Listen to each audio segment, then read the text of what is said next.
Pemirsa, saat ini publik dihebohkan dengan kasus penganiayaan dan juga kekerasan, terutama yang melibatkan anak-anak. Kita berangkat dari kasus penganiayaan atas D yang juga dilakukan oleh segelintir orang dan salah satunya saat ini juga ditetapkan sebagai pihak yang berkonflik dengan hukum dan juga berusia masih di bawah umur alias anak-anak. Saya ingin gali perspektif dari Komisi Perlindungan Anak Indonesia. Bagaimana tidak hanya mengawal sampai dari proses hulu sampai juga dengan proses hilir terkait dengan bagaimana kita semuanya sama-sama juga harus melindungi hak dan kewajiban anak-anak walaupun mereka berkonflik dalam hukum. Dalam spesial episode One on One kali ini bersama saya Fani Imaniar dan juga narasumber saya Ketua KPAI Ai Mariati Soliha.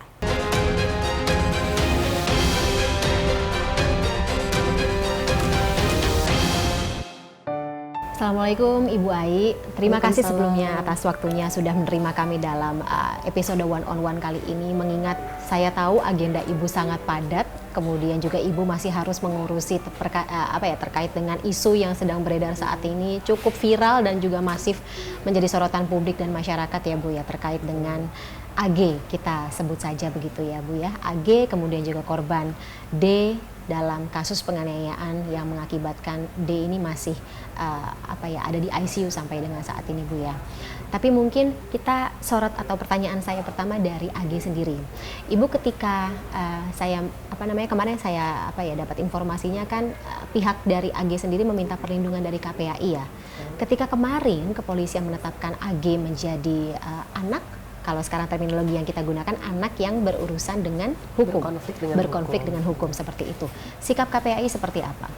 Ya, tanggal 28 kami menerima pengaduan ya dari keluarga dan kuasa hukum AG, dan itu sudah kami lakukan koordinasi sebagai bahan pengawasan yang akan dilakukan. Selisih hari berikutnya 2 hari 3 hari itu sudah ada undangan rapat koordinasi di PMJ, karena awalnya kami bolak-balik ke Polres Jakarta Selatan ya.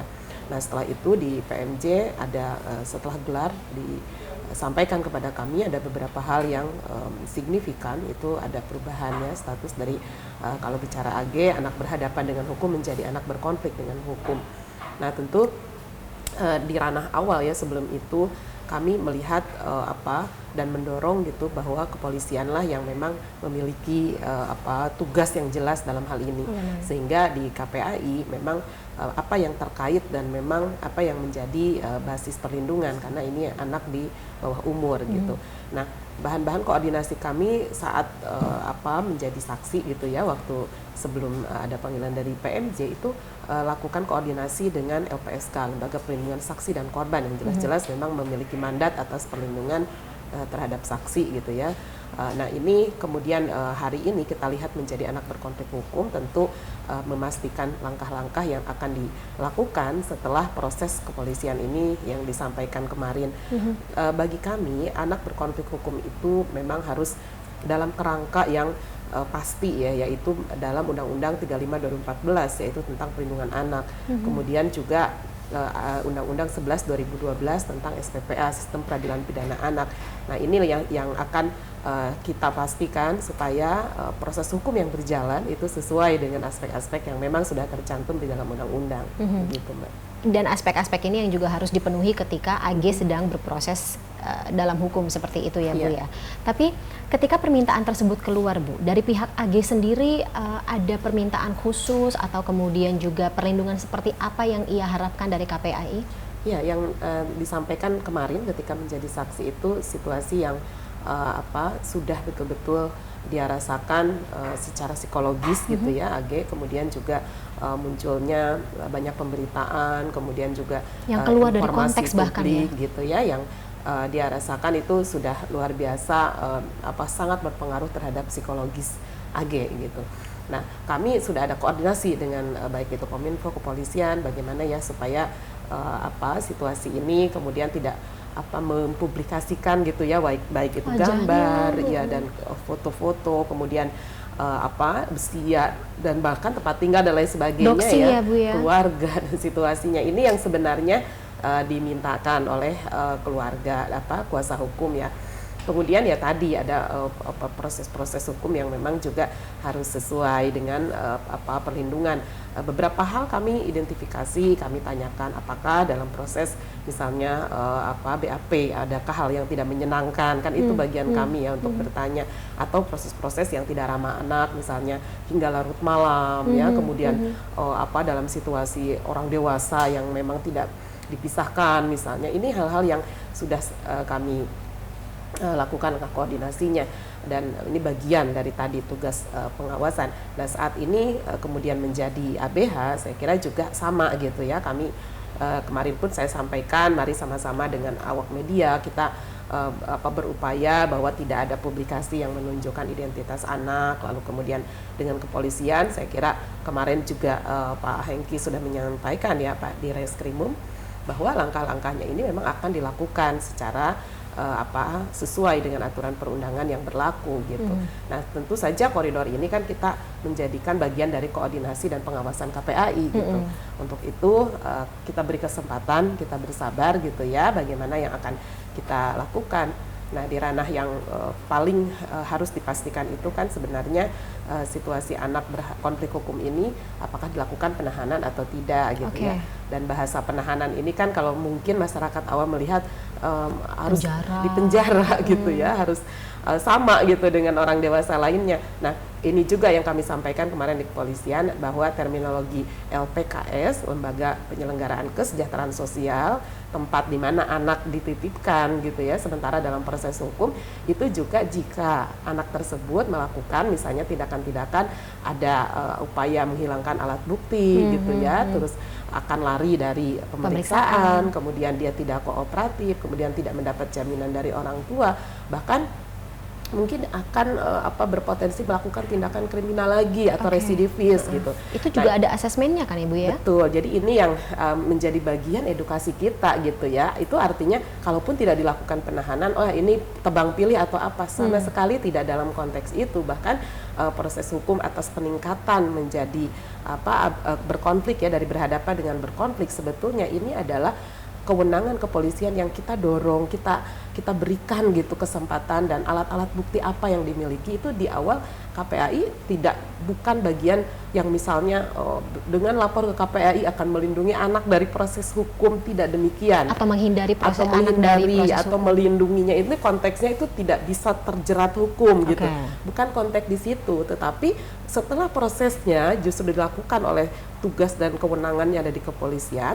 Lalu langkah seperti apa? Nah inilah yang disebut tadi kekhususan gitu ya, ada ruang lingkup perlindungan yang memang sesuai dengan aturan perundangan, bukan maunya KPAI yang memang menjadi kelembagaan, tetapi menjalankan apa yang dikatakan oleh undang-undang ini, lalu kemudian kami yang mengawasi. Dan ini sekali lagi berlaku untuk terminologi anak korban, anak pelaku, dan anak saksi. Jadi kita tidak parsial dalam hal ini.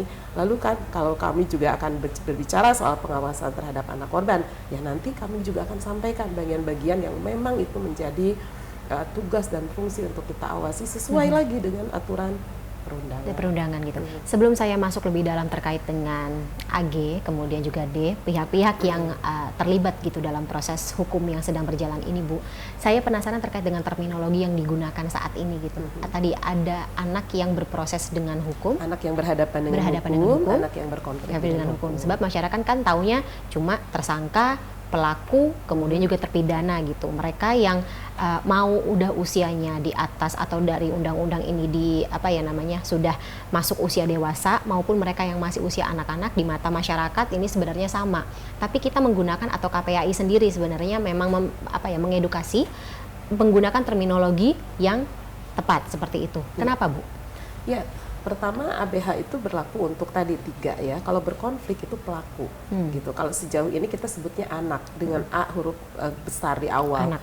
Nah ini menunjukkan bahwa secara filosofis ya, memang situasi anak ini seluruhnya adalah korban. Karena apa? Kalau kita melihat dari dimensi mengapa anak melakukan tindakan kekerasan, kalau di awal misalnya anak menjadi korban, ini juga ada ruang lingkup subjek hukum bahwa anak ini masuk dalam terlibat ataupun dalam ruang lingkup kejahatan itu bukan menjadi variabel tunggal. Ada situasi yang anak tidak mengerti sedang dilakukan tindakan kejahatan gitu ya. Bahkan bisa jadi anak juga bagian dari melakukan tindakan-tindakan kejahatan itu dia pun tidak mengerti melakukan itu gitu. Benar Mungkin atau salahnya. cara berpikirnya yang masih parsial, belum bisa bertanggung jawab, bahkan tidak mengetahui pengalaman sebelumnya apa yang terjadi. Nah, kalau konteks anak berkonflik hukum itu juga ini yang harus kita lihat bahwa situasi anak ini bagaimana situasi keluarganya, bagaimana latar belakangnya, dan bagaimana dia bisa sampai melakukan hal itu. Nah, dalam berbagai kajian dan bahkan literasi gitu ya, dan juga situasi anak ini selalu dilatar belakangi karena problematika tanpa pengasuhan, tanpa pengawasan, penelantaran, bahkan dia menjadi korban atas situasi pidana sebelumnya. Jadi hal-hal ini yang menunjukkan bahwa secara filosofis bukan hanya situasi anak ini belum mampu memberi keputusan atau bertanggung jawab atas tindakan dirinya, namun juga dia terkait pada variabel sosial yang tadi disebutkan, banyak bahwa dia menjadi yatim piatu atas situasi gitu ya, yatim piatu atas situasi, bahwa dia tidak diberikan pendampingan, tidak diasuh misalnya oleh orang tuanya, tidak diberikan pendidikan kecakapan hidup, bahkan menanam budi pekerti ya, dan dia bisa jadi terlantar secara pemenuhan haknya, dan dia misalnya terlibat juga dalam praktek kekerasan yang menimpa dirinya sehingga dia tidak pulih dan melakukan kembali praktek itu kepada orang lain. Ada situasi sosial yang selalu erat kaitannya dengan dia anak menjadi berkonflik di dalam hukum. Nah, ini yang kemudian capaian terhadap aturan perundangan dalam memberikan proporsi hukum terhadap anak-anak yang masuk dalam situasi kondisi gitu ya, proses pidana ini yang kerap dan harus menjadi ukuran-ukuran atas perlindungan tadi gitu. Jadi siapapun saya kira gitu konteksnya ya, dan bagaimanapun perlu diketahui bahwa di KPAI dari angka-angka yang terlaporkan di ABH ini, anak berkonflik hukum itu yang tertinggi adalah anak yang menjadi pelaku kekerasan fisik. Kekerasan fisik. Kekerasan fisik itu tertinggi. Yang kedua anak yang menjadi pelaku pencabulan. Yang ketiga anak menjadi pelaku tawuran ya. Yang keempat anak pelaku pencurian, dan kelima anak yang melakukan tindakan pornografi. Jadi ini menjadi problem sosial kita, problem nasional kita sesungguhnya. Bukan hanya misalnya secara kasuistik ya, kita berkutat gitu dengan hal yang sangat pendek-pendek, tapi sebenarnya long term. Bahkan saya meyakini ini adalah bagian edukasi publik ya. Mungkin apaan sih kalau pelaku ya pelaku aja, tapi kan kita juga ada situasi ini yang harus disampaikan ke masyarakat, yang kemudian itu menjadi oh iya, bahwa kita bilang berkonflik hukum itu bukan berarti mengurangi derajat dia sebagai pelaku kan, tetap proses hukumnya tetap berjalan gitu. Oh, KPAI mengawasi perlindungannya bukan berarti ingin menutupi, ingin memberi menutupi proses-prosesnya, tidak seperti itu. Tapi memang ada proses hukum yang memang dijalani, tetapi harus juga perlindungan terhadap atau ramah terhadap anak. Belum lagi kan situasi pengasuhannya, pendidikannya, kemudian bagaimana dia dimintakan keterangan oleh PK atau Balai Pemasyarakatan ya untuk mengetahui sejauh mana misalnya motif-motif dan lain sebagainya itu dilakukan. Dan apa yang mendasari itu. Jadi sangat menjadi ruang bersama.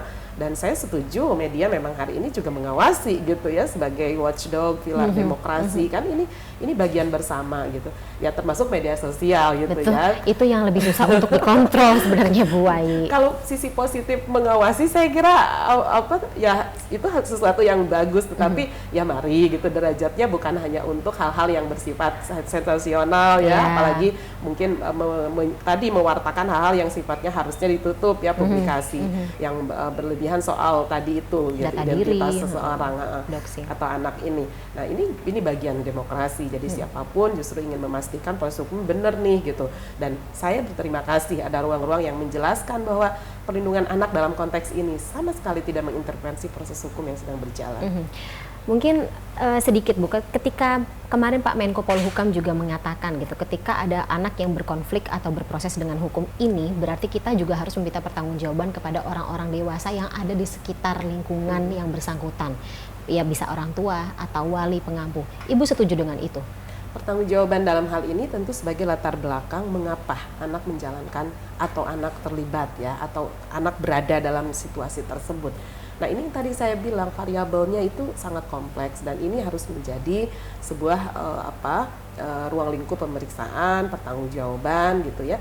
Dan kemudian kita sendiri akan mengetahui mengapa. Nah, ini the big problem ya, mengapa anak di usia ini bisa terlibat gitu ya, untuk bisa menjadi masuk dalam kategori berkonflik ini. Nah, tentu saja kan pihak yang paling utama saya kira benar ada orang tua di situ ya.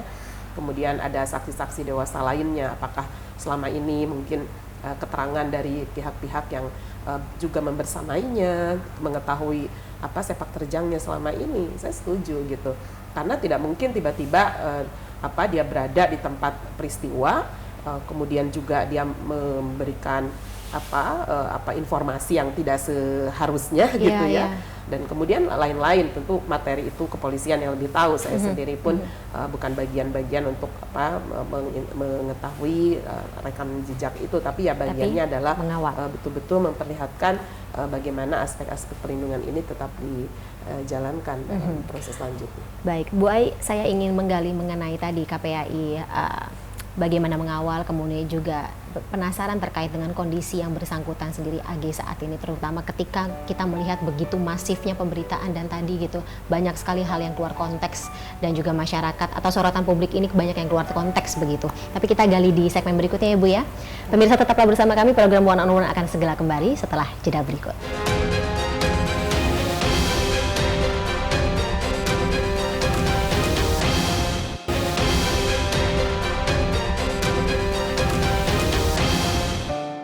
Terima kasih pemirsa, Anda masih bersama kami dalam episode One on One kali ini. Masih bersama saya Fani Imaniar dan juga saya masih bersama dengan narasumber saya untuk episode kali ini, Ketua KPAI Ibu Ai Mariati. Ibu, tadi saya penasaran mengenai bukan hanya saya sih sebenarnya, dari masyarakat sendiri Bu ya, terutama yang concern dengan well-being dari pihak-pihak atau anak yang berkonflik dengan hukum ini gitu. Kondisi AG saat ini terakhir ketika Ibu bertemu, kemudian juga melakukan pendampingan, seperti apa Bu? Iya, kami kan didatangi oleh kuasa hukum ya, belum mengetahui seutuhnya bertemu, tapi yang dikeluhkan itu dalam situasi tadi yang terpojok itu, yang betul-betul secara psikologis ya merasa terganggu dengan beredarnya pemberitaan ini ya, tentu karena juga ini kan diserahkan publik ya, kemudian ya di zaman yang seperti ini memang tidak bisa serta-merta mengendalikan sesuatu gitu, walaupun mungkin AG juga ingin bercerita di situ bahwa apa yang sebenarnya terjadi, tapi ya itulah problemnya, atau kita hari ini hidup dalam situasi yang memang sudah terbuka gitu ya, sudah siapapun bisa jadi jurnalis gitu ya, siapapun bisa bikin status gitu.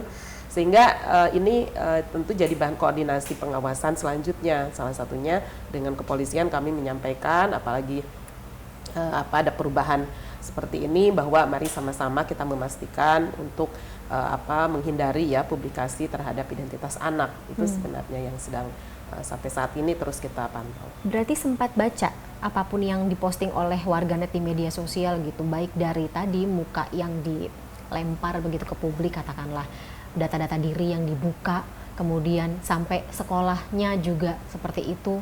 Ya, menurut kuasa hukumnya dia mengetahui itu ya, tapi kan sekali lagi saat ini sebagai ABH ya, berkonflik gitu. Kalau kemarin kan masih saksi tuh situasinya, jadi ini harus kita update kembali bagaimana situasi dan kondisi Ananda AG hari ini. Baik, untuk studinya sendiri masih berlangsung Bu? Untuk kemarin waktu menjadi saksi itu kan sempat ada pernyataan ya dari pihak sekolah, tapi informasi terakhir itu kan tidak DO ya, seperti mungkin kalau di perguruan tinggi berbeda tuh, ada SOP sendiri, karena sekolah kan biasanya punya SOP sendiri, tapi tentu saat ini akan menjadi bahan pengawasan kita juga. Baik. Kalau tadi kita bicara mengenai AG, dan tapi untuk KPAI sendiri juga pasti akan mengawal, karena ya lagi-lagi pihak-pihak yang berkonflik dalam hukum ini tidak hanya mereka yang melakukan, tetapi juga yang korban. Untuk ABH itu berhadapan. Berhadapan. Ya, kalau berkonflik hanya pelaku. Oke. Yang berhadapan berarti D masuk masuk dalam kategori sebagai korban. tersebut. Ya. KPAI sudah sempat bertemu juga ya Bu Iya, dengan keluarga. jadi siang sore ya teman-teman ada tim kuasa hukum juga datang ke sini untuk menyampaikan pengaduan dan sore harinya saya menjelang maghrib itu langsung menuju lokasi untuk menengok ya, menjenguk Ananda dan memang situasinya sangat memprihatinkan karena waktu itu belum boleh diakses ya. Tanggal 24 Februari itu kita bertemu dengan orang tuanya. Situasinya bukan hanya luka berat tetapi di atas itu karena dengan hanya mengandalkan selang oksigen bisa bernafas, kemudian belum ada eye contact dan respon, betul-betul dalam situasi koma sudah 5 hari saat itu. Dan kemarin pun di kepolisian disampaikan kondisinya baru ada respon medis. Kalau secara dikategorikan itu masih situasinya koma juga. Jadi ini kejahatan serius menurut saya dan ini juga yang melatari bagaimana kita koordinasi memastikan dengan LPSK ya karena perlindungan korban ini pasti menjadi satu hal yang sangat urgen gitu, yang sangat utama sehingga keluarga kemudian kuasa hukum meminta perlindungan kepada KPAI untuk memastikan bagaimana perlindungan terhadap anak ini dalam konteks undang-undang ya, salah satunya situasi fisik, psikis dan psikologis, apalagi nanti ketika anak akan mungkin juga persiapan akan memberi keterangan. Ini luar biasa kan seorang anak korban dengan situasi yang hari ini begitu memprihatinkan gitu ya. Kemudian hak proseduralnya, tentu pendampingan seperti apa sebagai anak korban yang kemudian mengalami ini tidak mudah ya, ada sisi yang traumatis gitu ya, kemudian ada sisi yang mungkin dia juga mengingat aja untuk itu sangat melukai gitu perasaannya dan lain-lain. Jadi tentu saja ini yang menjadi basis pengawasan kami gitu ya. LPSK sudah memberikan beberapa skema gitu dan langsung juga bertemu di beberapa hari kemudian dengan korban dan keluarga. Dan juga terkait restitusi karena sebetulnya ini hak anak untuk mendapatkan ganti kerugian gitu ya. Kalau mungkin di dalam berbagai hal yang kita lihat karena konteks korban kan banyak ya, kalau saya perbandingkan itu biasanya kan pemerintah daerah langsung memberikan dukungan atas kesehatan dan penyembuhan. Nah dalam konteks ini juga sama, ini keluarga D ini kan luar biasa fokus gitu ya. Jadi langkah pertama yang dilakukan itu hari ini adalah fokus terhadap penyembuhan dan perawatan serta nanti pemulihannya Ananda D. Ini yang menurut kami tetap karena ada bagian hak, itulah yang kami koordinasikan karena sebetulnya sudah tercover oleh negara sebagai anak korban. Tapi hari ini keluarga yang melakukan langkah-langkah itu juga kami sangat menghormati, mengapresiasi karena memang keluarga mana ya seorang orang tua mana gitu ya yang memberikan segalanya untuk kesembuhan gitu. Terutama ya saya kira situasi ini kan mengagetkan ya, kok bisa gitu sampai mungkin videonya juga tersebar itu sih yang sebetulnya menjadi pemicu kita semua, kita telanjang kasat mata melihat tindakan kejahatan dan kemudian korban dalam situasi yang seperti ini yang membuat kita semua, saya kira KPAI juga sebagai lembaga pengawasan ini betul-betul bekerja untuk memberikan kesempatan kepolisian membuka seluas-luasnya secara terang benderang siapa yang terlibat dan kemudian kepada LPSK untuk fokus juga memberikan perlindungan yang dibutuhkan oleh korban. Nah ini sekiranya dua hal gitu ya yang terus kami lakukan pengawasan secara simultan dalam menunjukkan bahwa kita semua jangan lupa gitu bahwa proses-proses hukum terkait ABH, anak berkonflik hukum, anak berhadapan dengan hukum itu harus serta-merta lebih memperhatikan bagaimana situasi korban hari ini. Nah, sesungguhnya kan ini yang terus dilakukan, kemudian juga ada pengaduan dan kemudian kami berkoordinasi terus dengan berbagai pihak sehingga langkah-langkah pengawasan ini dilakukan secara simultan. Dan sejauh ini Bu, untuk proses hukumnya sendiri gitu, baik untuk memeriksa atau mengambil keterangan dari anak yang berkonflik dengan hukum, kemudian juga nanti ketika insya Allah D sembuh dan bisa atau memang sudah berkewajiban untuk memberikan keterangan gitu sebagai anak yang juga turut serta berproses dalam hukum. Seperti apa proses yang harus dijalani oleh masing-masing dan KPAI bagaimana mengawalnya supaya tidak lagi-lagi keluar begitu, membedakan antara anak-anak dengan pelaku yang berusia dewasa? Ya tentu saja situasinya kembali pada anak secara fisik, psikis, psikologis. kesiapan itu. Oke. Dan anaklah yang hasil asesmen kesiapan itulah yang menjadi bahan untuk memberikan keterangan. Jadi kita tidak mungkin bergerak misalnya target waktu anak menyesuaikan. Nah itu yang bagian KPAI untuk berikan langkah-langkah pengawasan. Biasanya kan P21 tuh ada deadline atau tenggat waktunya gitu, Bu. Iya, jadi ini yang menjadi domain utamanya adalah kesiapan anak itu sendiri. Benar kalau dalam konteks aturan perundangan kita tidak bisa berlama-lama, misalnya 3 kali 24 jam ya untuk penyelidikan itu harus sudah jelas untuk APH misalnya. Kemudian paling lambat 7 hari dan kemudian diberikan lagi kesempatan sampai 14 hari gitu. Ada tenggat waktu itu. Tetapi yang paling diutamakan adalah bagaimana kesiapan dari Ananda itu sendiri. Ya, karena ini yang dibutuhkan tadi ada asesmen gitu ya, ada dari forensiknya dan lain sebagainya. Nah, sehingga saya pikir terlebih lagi kalau situasi korban ya kita hari ini kemampuan kita berdoa, memberikan empati ya, dan keluarga sedang berupaya semaksimal mungkin, kemudian juga pihak-pihak yang tadi saya sebutkan juga sedang memastikan, sehingga konteks yang saat ini sedang dijalankan kepolisian, saya kira inilah yang kita harus berjiwa besar, memberi kesempatan, dan kemudian langkah-langkah yang dilakukan juga ternyata harapan-harapan publik ya dalam hal ini, yaitu menjadi sebagian terjawab gitu dengan proses hukum ini. Jadi untuk selanjutnya ya inilah kesempatan kembali dalam langkah-langkah yang dilakukan dan kami terus mengawasi. Sedikit Bu mengenai AG, ketika terakhir bertemu dengan ibu gitu. Ya lagi-lagi mungkin kalau misalnya dari segi anak kita tidak bisa memaksakan, tapi kalau yang ibu lihat secara kasat mata gitu, ketika dia pasti sudah mengetahui apa yang terjadi pada D, apa yang sedang terjadi di sekitar saat ini. Ada perasaan remorseful atau menyesal seperti itu? Kondisi psikologis itu bisa ke polisi kayaknya Mbak Fani, karena saya didatengin oleh kuasa hukumnya. Kuasa hukum tapi gitu kalau ya. dari kuasa hukum sendiri? Ya, tapi sangat kooperatif kan, itu artinya ada hal-hal yang dia sampaikan gitu, yang kemudian membantu kepolisian untuk melakukan ini secara terang benderang kan, penyidikan dan penyelidikannya. Jadi dan kami ingin memastikan bahwa situasi itu yang kemudian harus dipastikan ya dan tidak terganggu gitu secara fisik, psikis dan lain-lain. Jadi kami ada tim, kami juga sedang bekerja gitu ya, dan tentu nanti saya juga akan cross check lagi bagaimana situasi dan kondisi AG misalnya, kemudian kita juga bisa melihat kesiapan-kesiapan yang kedepannya menjadi bagian dari pemeriksaan kembali, karena perbedaan atau status yang hari ini ya dari kemarin dan hari ini dialami dan sedang dijalankan oleh Ananda AG.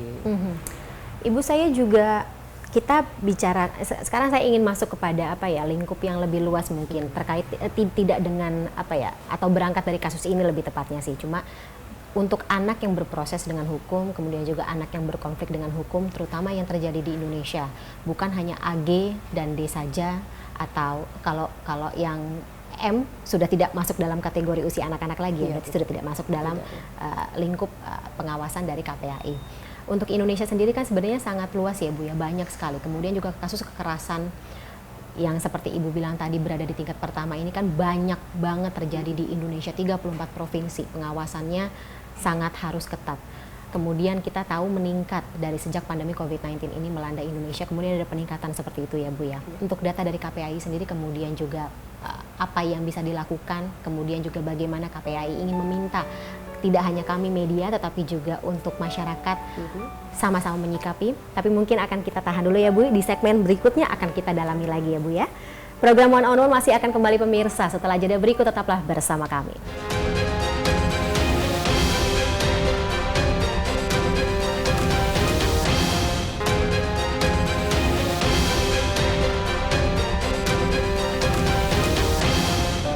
Terima kasih pemirsa, Anda masih bersama kami dalam episode One on One kali ini. Kita kawal sama-sama untuk anak-anak Indonesia yang bisa lebih sehat, terutama mereka yang saat ini sedang berproses atau terlibat dalam proses hukum tentunya. Karena lagi-lagi karena masih anak-anak, tapi tidak terlepas dari pertanggungjawaban dan juga hak serta kewajiban mereka ketika mereka berada dalam pusaran proses hukum. Masih bersama saya Ketua KPAI, Ibu Ai. Ibu Ai, sebelum saya masuk lagi kepada anak-anak yang anak-anak yang sedang terlibat ini. Untuk datanya sendiri Bu saat ini di Indonesia, tentu juga kita ingin tahu data terbaru seperti Ibu Ai sebelumnya katakan, kasus kekerasan, kasus kemudian apa saja kasus-kasus yang mungkin bisa dijelaskan Ibu ya di Indonesia saat ini. Jika ada peningkatan, prosentasenya sebesar apa, jumlahnya seperti apa, mungkin bisa dijabarkan sedikit. Iya. Tadi secara parsial saya menyatakan data di tahun 2022 itu anak berkonflik hukum yang terlaporkan ke KPAI sebanyak 54 kasus. Sementara ada tabulasi kami dari tahun 2017 sampai 2022 bahwa anak-anak ini menjadi pelaku ya dalam konteks ABH. Ini tertinggi adalah anak yang menjadi pelaku penganiayaan dan kekerasan fisik tadi itu dan perundungan. Kemudian tadi ya anak yang menjadi pelaku pencabulan dan lain-lain. Nah ini tentu parsial ABH, tetapi kalau saya kompilasi dengan data pengaduan di tahun 2022 sebagai anak korban, ini yang sangat memprihatinkan juga gitu ya, karena saya kira ini justru desain yang kami siapkan sedemikian rupa untuk bagaimana supaya kita mengetahui situasi dan kondisi yang terkecil pun kasus yang biasanya yang viral-viral aja gitu, tapi kami menyediakan data dan pelaporan ke masyarakat untuk merekod yang terjadi pelanggaran hak anak di Indonesia seperti apa. Yang pertama itu angka kekerasan seksual memang yang tertinggi untuk tahun 2022. Dan kemudian angka korban kekerasan fisik ya yang saat ini sedang secara parsial kita bicarakan. Nah, berikutnya adalah anak yang menjadi korban atas konflik keluarga dan itu masuk dalam pengasuhan dan keluarga alternatif. Nah, konflik keluarga ini kan biasanya tidak mampu diselesaikan dan kemudian kok menjadi anak ya, menjadi pelampiasan gitu. Bahkan ya bukan hanya soal kalau fisiknya tetap terlaporkan pada kasus-kasus perlindungan khusus, tetapi yang terjadi anak ditinggalkan, tidak ada nafkahnya ya, kemudian tidak ada akses bertemu dan lain sebagainya. Nah, saya mengatakan tiga hal ini ya, top 3 ya dalam situasi anak yang menjadi korban di Indonesia. Nah, secara parsial kami juga merekod data ada 54 angka anak yang berkonflik hukum yang itu terlaporkan. Kita tidak tahu di luaran sana itu karena ini wilayah fenomenanya gunung es Indonesia. Indonesia. Iya, dengan pendekatan tadi pengaduan ya, tapi kalau di luar pengaduan resmi pun kami sebetulnya juga sering follow up, mentindaklanjuti apa yang sesungguhnya faktor-faktor yang macet misalnya belum terselenggara, misalnya kok ada anak yang tiba-tiba damai gitu ya, tidak ada laporan pertanggungjawabannya atau bagaimana proses diversi atau proses hukum di luar praktek pengadilan ini juga bisa berjalan, karena dalam diversi ini kan harus mendudukan ada korban, ada pelaku, ini kemudian ada pihak-pihak kepolisian ya, pegiat anak, Bapas gitu, kemudian juga tokoh masyarakat dan tokoh agama yang turut serta mendorong bagaimana proses mencari solusi atas situasi terjadinya konflik dengan anak ini antara korban dan pelaku ini. Nah, itu terjadi jika keluarga juga dari korban itu juga menyetujui. Nah, banyak diantaranya yang tidak menyetujui, bahkan di usia-usia 14 tahun ke atas, misalnya keluarga tidak mencapai perdamaian atau kesepakatan, dijalankanlah masuk proses hukumnya. Ini kan masih panjang sebetulnya. Nah, jadi pantauan KPAI tentu di ranah itu semua ya, menghendaki kita semua bisa terhindar, bisa terjauhkan gitu ya, tercegah dari anak-anak yang masuk dalam pusaran konflik atau berhadapan dengan hukum, karena di sini korban yang tentu saja angkanya juga sangat tinggi ya. Saya kira kalau tadi anak pelaku itu 54 ya yang terlaporkan, anak korban kejahatan seksual itu mencapai 853 kasus. Jauh sekali. Dan ini kasus ya, bukan orang korbannya, bukan, tapi kasusnya. Dalam satu kasus kan kita bisa lihat korbannya aja bisa puluhan gitu ya yang terjadi. Nah, saya kira kembali lagi mandat besar perlindungan anak adalah memastikan bagaimana pencegahan, penanganan, pemulihan, reintegrasi anak kembali dengan keluarga, partisipasi anak kembali dalam kehidupan sosialnya secara wajar. Ini yang kami pantau, ini yang kami monitoring, sehingga pada landasan filosofis anak dapat hidup, tumbuh, berkembang ya, bermartabat sesuai dengan haknya, juga terhindar dari kekerasan dan diskriminasi, itu bisa terselenggara. Nah, di ranah ini sebetulnya kita semua sedang bekerja.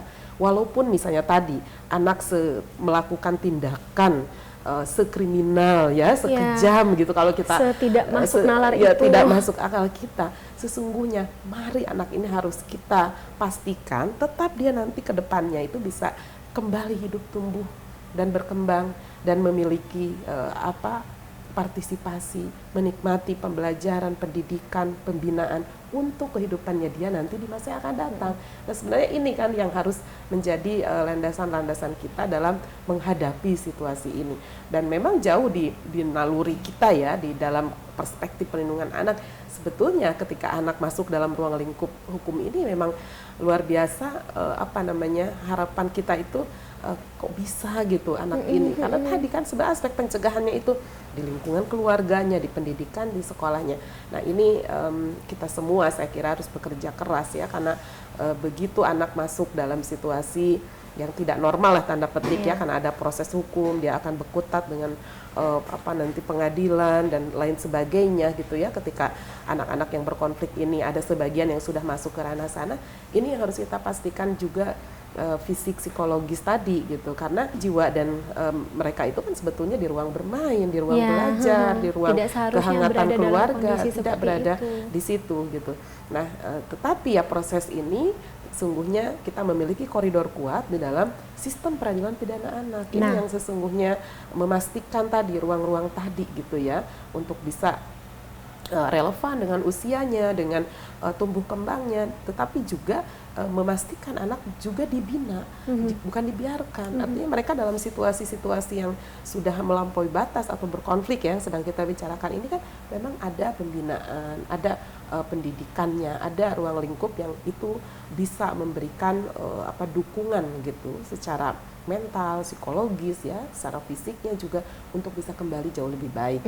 Jadi inilah bingkai kita dalam memaknai anak berkonflik hukum, sekaligus ya data-data di kami dan juga langkah-langkah apa, kan tentu bagian panjang inilah gitu yang harus publik juga berikan kesempatan, dan terima kasih supportnya juga kepada KPAI untuk bisa melangkah secara proporsional dalam koridor hukum, dan kita memastikan ya kepada publik, kepada masyarakat bahwa apa yang sudah kita dapatkan dari hasil pengawasan ini justru menjadi konsumsi di masyarakat secara sehat gitu, bukan hanya melihat secara parsial gitu ya, ada hal-hal yang hanya melindungi si A saja gitu, atau secara reaksioner hanya berpikir bagaimana yang viral-viral saja, yang viral saja. Tentu tidak, kami sangat terbuka dan nanti data-data pengawasan di kami juga akan menjawab sejauh mana kita melakukan langkah pengawasan tersebut.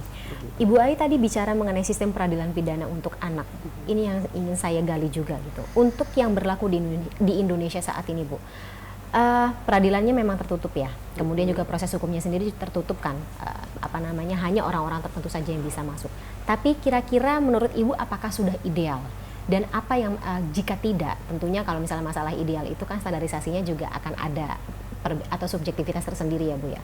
Kira-kira apa yang bisa dilakukan tentunya untuk institusi hukum supaya tadi sistem peradilan kemudian juga proses hukum ini bisa ramah anak? Ya, ini menjadi bagian pengawasan kami pastinya ya. Kalau bicara konteks misalnya APH dulu, aparat penegak hukum, itu memang ketika anak berkonflik hukum ya ditangani oleh mereka yang memiliki perspektif perlindungan anak, yang memiliki rekam jejak, dia mengerti tentang konvensi hak anak dan memiliki perspektif terhadap perlindungan anak. Jadi kepolisian juga dilatih keras untuk mengetahui sistem peradilan pidana anak ini. Jadi kita tidak mau melihat lagi bagaimana misalnya BAP anak di waktu yang tidak ramah anak, kemudian ada yang mungkin masih dengan kalimat-kalimat ya verbal yang mengganggu psikologis anak, diksinya berbeda ya. Hal seperti itu gitu. Dan ini pada sebagian di kepolisian saya kira sudah menanamkan itu dari segi SDM, belum lagi sarana prasarana, tidak boleh dia dicampur dengan orang dewasa, terus punya unit sendiri dan di unit renakta misalnya ya, dan itu jelas gitu bagaimana fasilitasnya juga mendukung untuk anak bisa memberikan keterangan. Termasuk di kejaksaan itu juga menjadi pengawasan kami, dan sejauh ini memang jaksa anak juga harus ditambah ya kualitas dan ya secara kuantitas misalnya terkait pemahaman terutama gitu ya, karena sebagian memang kalau kita bicara krimum misalnya, tetapi ini spesifik ada situasi-situasi anak ya, ini memang ada ruang lingkup pemahaman ya yang harus menjadi fresh perspektif atas kinerja di kejaksaan. Begitu juga hakim anak ini di tingkat apa namanya Kemenkumham kan ada juga diklatnya secara nasional, dan itu bagian. Baru saja kami juga kemarin meresmikan diklat apa SPPA itu yang diikuti oleh kepolisian, kemudian hakim dan jaksa dan Sakti Peksos ya, Satuan Kerja Profesional untuk Pelindungan Sosial, dan juga kemarin itu ada dari pihak-pihak misalnya dari advokat dan lain-lain ya, pengacara. Nah, saya pikir bagian ini yang paling penting ketika bicara SPPA untuk sama-sama memahami, menyamakan frekuensi gitu ya, juga perspektif terhadap perspektif ranah anak. Nah, ini yang terus menjadi bagian pengawasan kami, Mbak. Jadi long term pengawasan ini juga melahirkan rekomendasi-rekomendasi sehingga gitu ya, baik itu Polri, MA, Kejaksaan, Kejagung, dan teman-teman yang bergerak di advokat, pradi dan lain sebagainya, punya perspektif dan juga pengetahuan soal itu. Memiliki perspektif yang sama terkait perlindungan anak di dalam sistem peradilan pidana anak ini. Mengapa? Ya karena ada perlakuan khusus. Mengapa? Ya karena ada aturan perundangan yang mengatur secara jelas bagaimana anak-anak dalam ruang lingkup pidana. Ini bahkan juga sudah diatur dalam konvensi internasional dan setiap negara juga melakukan hal yang sama seperti itu. Perspektifnya sama ya untuk memandang anak-anak yang berproses dan juga berkonflik dengan hukum. So far kesulitannya apa, Bu? Berbagai daerah ya kami memantau, itu memang ada yang sudah memiliki kapasitas dan infrastruktur yang ramah anak, tetapi ada juga yang memang belum, bahkan gitu ya, nggak ada. Infrastrukturnya juga harus terus dibenahi ya, dan saya kira ya itulah ya bagian-bagian dari pengawasan kami, sehingga komitmen negara, komitmen pemerintah dalam menyediakan gitu apa yang harusnya hari ini dimiliki, infrastruktur ini, SDM ini, itu yang sebetulnya menjadi landasan program pemerintah ke depan. Jadi pengawasan ini selalu melahirkan rekomendasi dari KPAI. Kami sedang bekerja hari ini di ranah restitusi ganti kerugian, dan itu untuk anak korban kekerasan seksual di Undang-Undang 12 2022 wajib diinformasikan oleh aparat penegak hukum. Artinya anak-anak yang menjadi korban ini ditanyakan oleh kepolisian, kamu akan memohon restitusi atau tidak. Nah, untuk orang awam restitusi ini makhluk apa gitu kan. Nah, ini kami MOU-kan dengan LPSK, Lembaga Perlindungan Saksi dan Korban, dan KPPA, Kementerian Pemberdayaan Perempuan dan Perlindungan Anak, dan peserta targetnya itu adalah para APH ini, aparat penegak hukum, yaitu ada jaksa, ada polisi, ada hakim di dalamnya, untuk bekerja sama bagaimana negara memastikan hak anak dalam konteks ganti kerugian dia sebagai korban dibebankan kepada pelaku ini untuk mendapatkan kerugian tersebut sebagai hak gitu. Jadi bukan sebuah permohonan meminta-minta, ya aku udah dianiaya, udah disakiti, ganti dong kerugiannya. Bukan konteks meminta-minta, tapi ini adalah skema hukum, dan ini adalah suatu hak yang harus diterima oleh korban. Nah, ini hal-hal ini juga masih sangat berat ya kita berikan langkah-langkah edukasi, apalagi eksekusi bagi mereka, karena eksekusi itu kan infrastruktur tadi gitu. Bahkan Sarpras dan SDM ini ya harus satu paket, gak bisa misalnya SDM-nya sudah lompat, sudah sedemikian hebat, tapi Sarprasnya juga gak ada. Ini bagaimana kita bisa bergerak ya. Nah, termasuk misalnya bagaimana pengadilannya tertutup atau tidak, kan bagi sebagian ini juga yang belum memiliki perspektif, misalnya dibuka aja, anak dikonfrontir dengan pelaku misalnya di ruang pengadilan. Nah, hal-hal seperti ini yang menurut kami fluktuatif ya. Saya juga nggak bisa menyebutkan di daerah aja yang terjadi, nggak bisa. Di daerah juga ada yang sudah menjalankan mandat-mandat SPPA, tetapi ya memang saya harus mengakui ada juga yang masih perlu kita perbaiki gitu ya, bahkan kami awasi dan direkomendasi. Nah, jadi disitulah konteksnya, kemudian disitulah kami juga bekerja untuk memastikan, karena situasi anak berkonflik hukum ini ya terjadi itu malah ya memang di berbagai tempat yang mungkin tadi aspek pendidikan kepada anaknya belum sampai gitu, kemudian ada ruang lingkup budaya kekerasan di sekitarnya yang memicu anak pun melakukan itu gitu. Jadi ada perangkat domestik di lingkungan keluarga, perangkat sosial di dalam konteks anak berinteraksi dengan tidak sosial, ideal. dan di ranah yang paling hilirnya yaitu di proses hukum juga ternyata masih banyak hal-hal yang belum memiliki perspektif pelindungan. Kerjaan rumahnya banyak Jadi ya Bu ini ya. yang harus kita pastikan. Ya bagian edukasi lagi-lagi, dan ini kinerja kami merekomendasi untuk lebih meningkatkan efektivitas penyelenggaraan perlindungan anak. Terakhir kalau begitu Bu Mariati, Bu Ai, mengenai edukasi, tentunya juga kami sebagai awak media juga punya tanggung jawab gitu untuk melaksanakan edukasi tersebut, eksekusi SPPA tersebut, kemudian juga masyarakat nanti bisa terliterasi dengan lebih baik gitu, bagaimana pentingnya kita untuk melindungi hak-hak anak ini, walaupun termasuk mereka yang juga berproses begitu dengan hukum. Apa yang harus atau bisa kita lakukan? Ya, pertama memastikan unit keluarga terkecil ya. Kalau saya bilang nggak hanya awak media tadi, karena media juga punya keluarga pastinya. Ini untuk menjadi bagian penting kita menggalang bersama, menjadi benteng pertama tidak terjadi persoalan kekerasan. Karena mereka yang mudah tersulut kekerasan memang biasanya dibesarkan dalam lingkungan yang tidak sehat. Bukan hanya soal asupan gizi, makanan bagus atau sehat, tetapi asupan yang dimaksud bisa jadi mereka tiap hari hanya berkutat dengan emosi, bentakan, pelototan gitu ya, beragam caci maki, umpatan, mungkin marahnya sih ke media sosial, anak di samping. Nah, mendengar sesuatu yang wajar-wajar, ternyata ngomong kasar, menghujat di omongan orang tua, membaca sesuatu dianggap benar. Ini yang harus kita pastikan, bahwa ruang lingkup anti kekerasan harus berada di ruang yang paling private di keluarga kita. Yang kedua tentu di dalam pendidikan. Bagaimana Permendikbud sudah mengatur ya, bahwa di ruang-ruang pendidikan itu tidak boleh ada kekerasan. Tetapi sebagaimana kita saksikan bully ya, kata-kata pedas, verbal, tindakan yang tadi berujung pada kekerasan fisik, tawuran masih merajalela gitu. Ini artinya ada lokus-lokus pendidikan yang itu harus secara rapat dan kuat memberikan dukungan edukasi.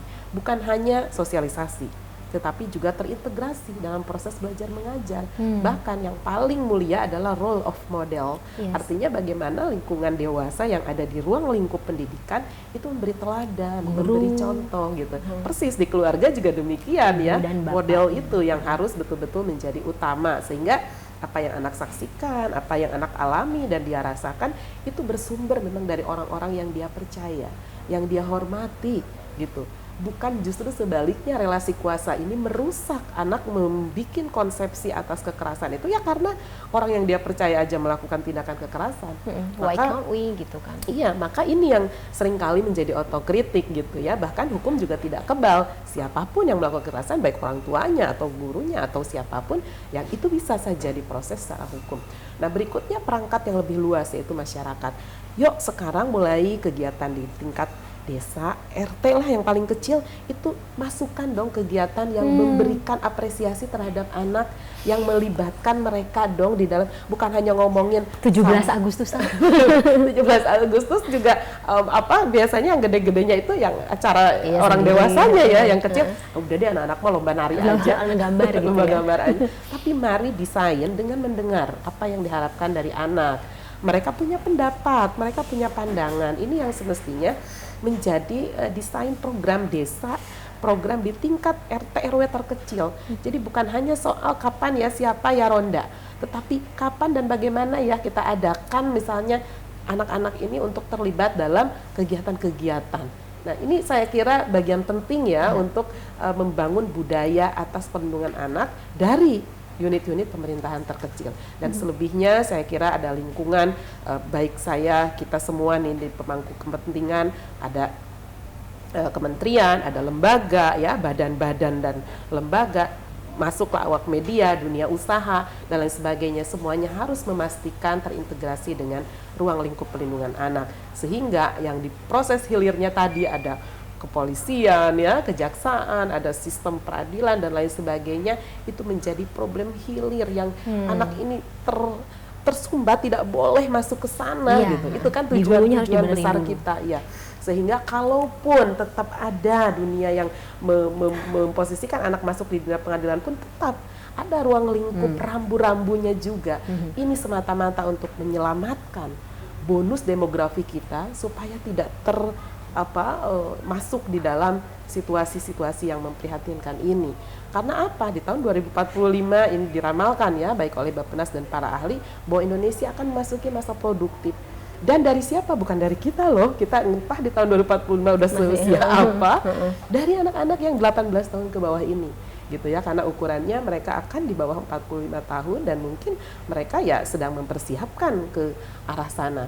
Tugas kita kalau tanpa ada rekayasa dan persiapan di 2045 ini ya mereka produktif tapi tidak tahu arah, ya kan? Ini yang menunjukkan bahwa dengan persiapan ini, dengan dukungan ini, mereka akan disiapkan masuk ke tahun yang produktif itu, generasi emas itu dengan siap, berkapasitas, unggul dan memiliki kualitas. Itu yang kita lakukan. Jadi mari sama-sama, ini bagian penting saya kira, controlling, watchdog, kemudian pilar demokrasi dari media menjadi bagian penting. Berjalan atau tidak sistem ini kita lakukan bersama. Ibu, saya sebenarnya masih pengen dapat banyak insight lagi Bu, tapi saya sudah dikode-kode oleh teman-teman produser. Durasinya sudah habis, jadi kita sudahi dulu ya, terpaksa harus sudahi dulu dialog kita pada hari ini. Ibu masih mau ya untuk diganggu lagi oleh awak media berikutnya karena kita masih sama-sama ingin juga membantu KPAI mengawal jalannya proses tadi.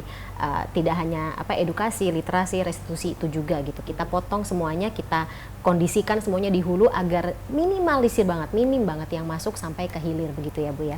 Terima kasih sebelumnya atas waktunya Ibu Ai. Terima kasih sekali atas insight-nya pada hari ini dalam episode One on One kali ini. Sehat selalu Ibu ya. Pekerjaan KPAI masih panjang ke depannya ya Bu ya. Tapi saya harapkan insya Allah sukses di kemudian hari. Dan demikian episode One on One kali ini berakhir. Saya Fani Imaniar, pemirsa. Terima kasih.